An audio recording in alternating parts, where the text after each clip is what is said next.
जब संपूर्ण वैभव होते हुए भी प्रभु श्री राम का मन व्याकुल था, तब गुरु वशिष्ठ के ज्ञान ने उन्हें विषाद से बाहर निकाला। सुनिए बकुल जी की वाणी में। जय श्री राम। सबका स्वागत है। और गुरु कृपा से अभी जो ये ज्ञान वाणी चल रही है, मैं बहुत ही भावान्वित हूँ और गुरु की कृपा इन दिनों में मैं बहुत ही अच्छी तरह से महसूस कर रहा हूँ। आज का दिन 23 फरवरी है। आज ज्ञान चर्चा कैसे आगे चलती है, लीला सरस्वती का संवाद। श्लोक। मृतिर्जन्मन्य सदरूपा मृत्यां जन्म अप्यसन्मयम् विशरेद विशर अरुत्वाद अनुभूतेश्च राघवः। अर्थ है,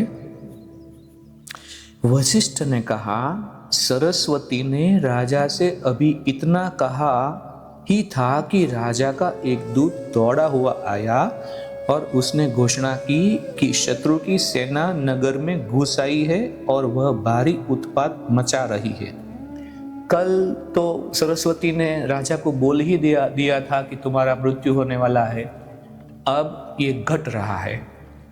इतने में वहां रानी भी आ पहुंची। प्रतिहारी ने राजा को रानी के आने की सूचना दी। उसने कहा, महाराज, अंतःपुर की अन्य सभी स्त्रियों को सेना बलात् घसीटते हुए ले गई है। अकथनीय विपदा ने घेर लिया है। आप ही हमारा उद्धार कर सकते हैं। राजा ने सरस्वती के प्रति सम्मान में सर झुकाया और क्षमा की प्रार्थना करते हुए कहा, मैं स्वयं रणभूमि में जाऊंगा। हे देवी, जब तक मैं लौटकर नहीं आता तब तक मेरी रानी तुम्हारी शरण में रहेगी।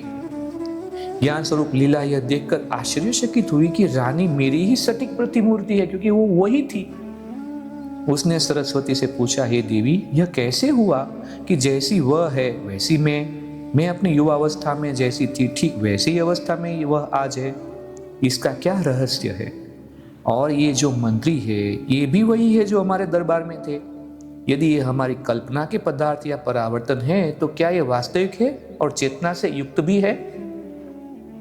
सरस्वती ने उत्तर दिया, अरे लीला, जो भी कल्पना अपने मन में उत्पन्न होती है वह तुरंत अनुभूत होती है।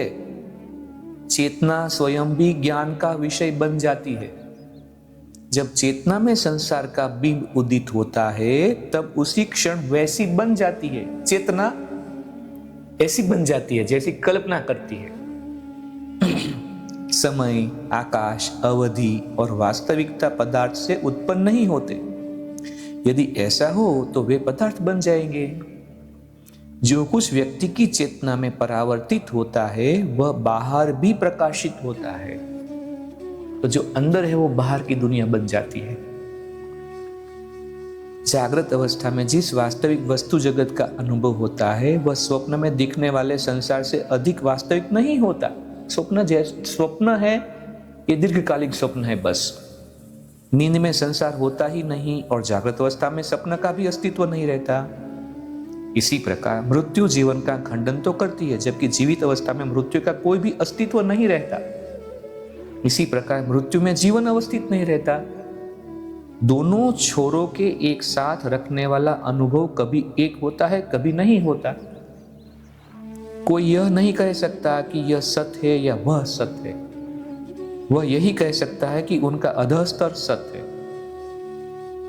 सबसे नीचे का स्तर सत्य है, वो जरूर कह पाएंगे। ब्रह्मांड ब्रह्म में एक शब्द या विचार के रूप में ही रहता है। वह न सत होता है न असत ही। ठीक वैसे ही जैसे रस्सी में प्रतीत होने वाला सांप न सत होता है न असत ही, ठीक ऐसी ही स्थिति जीव की है। वह जीव अपनी इच्छाओं का ही स्वाद लेता है। वह कल्पना करता है और जिसका अनुभव हो चुका होता है उसे पुनः अनुभूत करता है तथा कुछ नए अनुभव भी प्राप्त करता है। कभी उन अनुभवों से समानता होती है और कभी विषमता भी। ये सभी अनुभव यद्यपि असत होते हैं परंतु लगते सत्य है।